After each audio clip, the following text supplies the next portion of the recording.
Assalamualaikum warahmatullahi wabarakatuh. Halo teman-teman, selamat datang di podcast Empat Sekawan. Perkenalkan, nama saya Rini Antika dengan NIM 220201, selaku host dari kelompok 8 yang akan memandu jalannya podcast tugas UAS aspek hukum dalam bisnis. Dan tentunya di sini ada rekan-rekan kelompok saya yang akan menemani saya sampai akhir acara. Saya hai dulu guys. Hai. Oke, baiklah, silahkan rekan-rekan memperkenalkan diri terlebih dahulu. Perkenalkan, nama saya Intan Metiza dengan NIM 220199. Perkenalkan, nama saya Sarcina dengan NIM 220195. Perkenalkan, nama saya Umar dengan NIM 220789. Oke, sebelum lanjut ke pembahasan, di sini saya ingin menanyakan apa sih kesibukan rekan-rekan akhir-akhir ini. Mungkin saudari Intan terlebih dahulu. Kesibukan saya hari ini tidak banyak sih. Saya biasa mengerjakan tugas dan juga melakukan kegiatan-kegiatan seperti biasa, seperti menonton film dan sebagainya. Wah, selayaknya mahasiswa kupu-kupu. Di sini juga saya ingin mendengarkan kesibukan dari saudari Sarcina. Apa sih kesibukannya?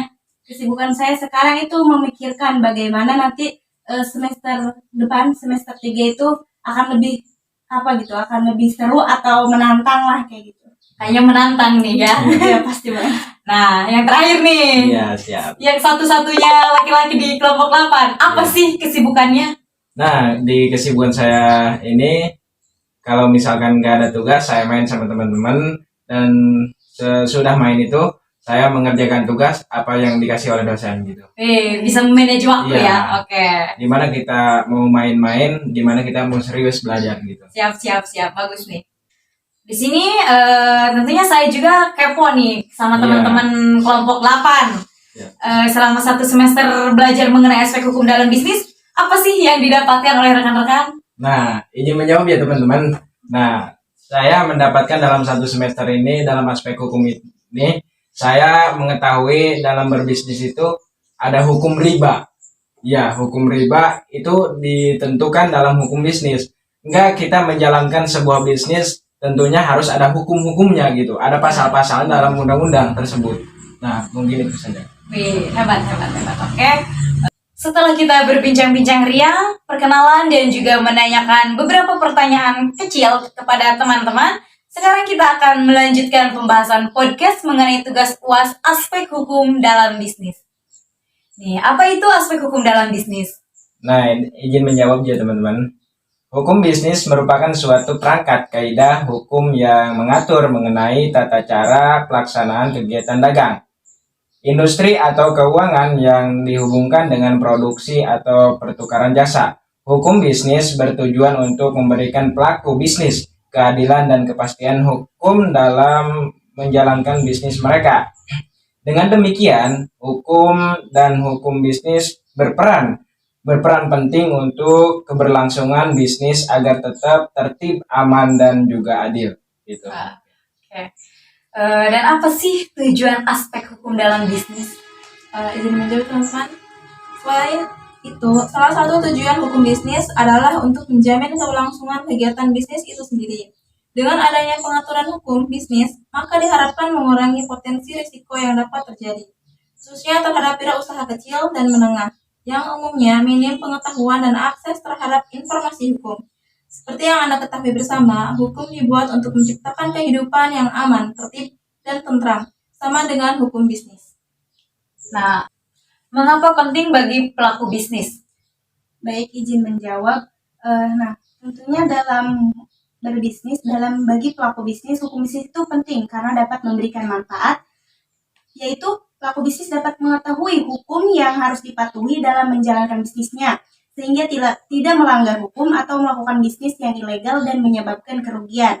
Pelaku bisnis juga bisa melakukan pengawasan terhadap jalannya bisnis yang dijalaninya. Selanjutnya, terwujudnya perilaku aktivitas di bidang bisnis yang berkeadilan, wajar, sehat, dan dinamis yang bisa dijamin oleh kepastian hukum. Oke. Di sini ada contoh kasus yang sedang ramai dari sudut pandang aspek hukum dalam bisnis. Apa sih? Nah, izin menjawab ya teman-teman. Kasus yang sedang viral di masyarakat tentunya bahan pokok. Ya tentunya ada satu barang pokok atau minyak ya yang ditimbun oleh oknum-oknum. Minyak apa dulu ini? Mohon maaf. Iya, minyak goreng. Ya, oke, siap. Ya.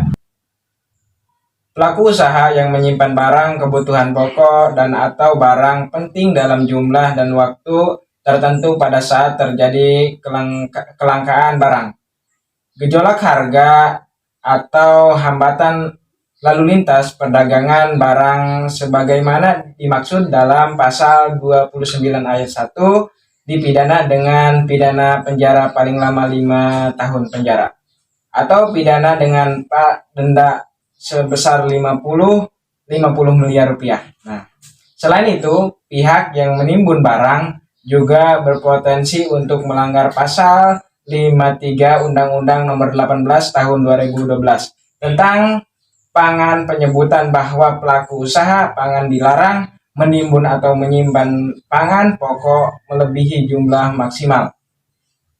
Jumlah maksimal tersebut aturannya adalah tidak melebihi stok selama 3 bulan lamanya, berdasarkan catatan rata-rata penjualan per bulan dalam kondisi normal.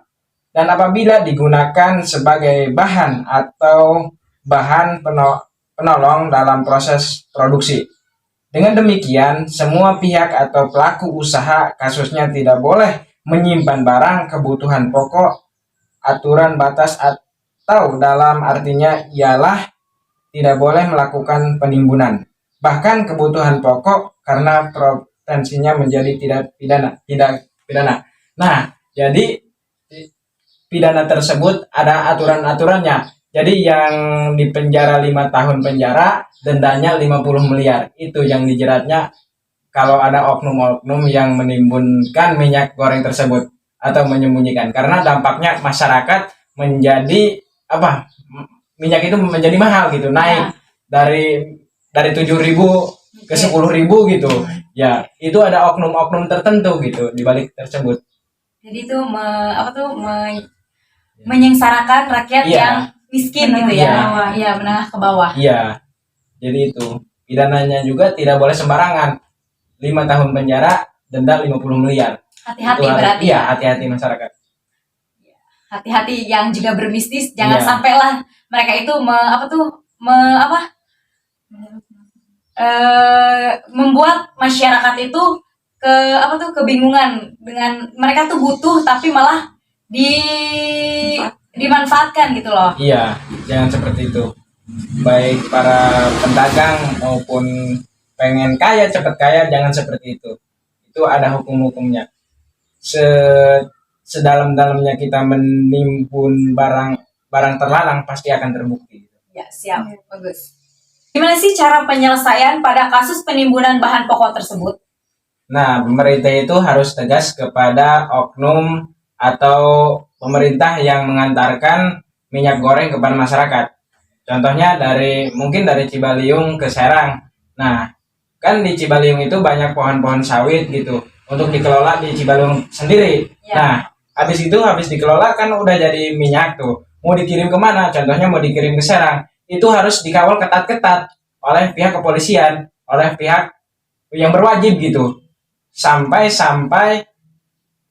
datang ke Serang. Nah, di Serang tersebut nanti disebarluaskan ke masyarakat. Nah, itu. Jadi pemerintah tuh ikut terjun langsung untuk melihat bagaimana caranya mereka tuh para pedagang melayani para pembelinya. Jangan sampai ada penimbunan kayak kasus tersebut. Karena kan di kasus tersebut sudah benar-benar ada pasalnya kan di situ kan katanya, bukan katanya sih, emang bener fakta 5 tahun penjara dan denda 50 miliar. Nah, biar masyarakat juga tuh tahu gitu kan, dan para pedagang juga tahu, apalagi pedagang di desa-desa pelosok gitu, kampung-kampung terpencil gitu. Nah, itu juga kita tidak boleh percaya sama satu orang tertentu meskipun dia udah kolaborasi sama kita, udah deket sama kita, udah punya tanda tangan dia, tapi kita harus was-was, harus curiga, karena hati manusia itu sedalam-dalamnya air laut,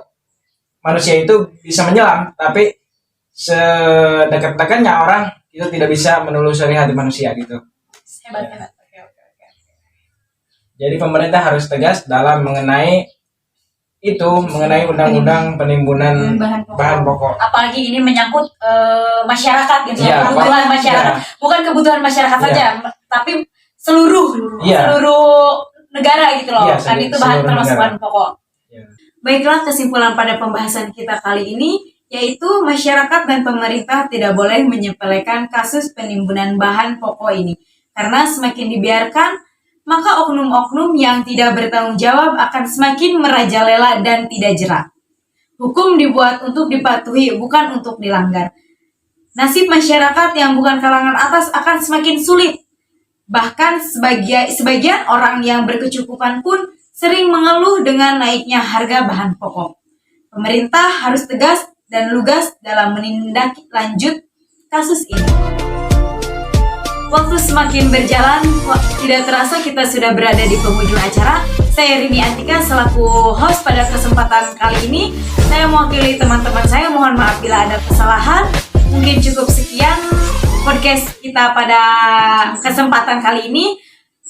Wassalamualaikum warahmatullahi wabarakatuh. Goodbye semester 2 and welcome semester 3.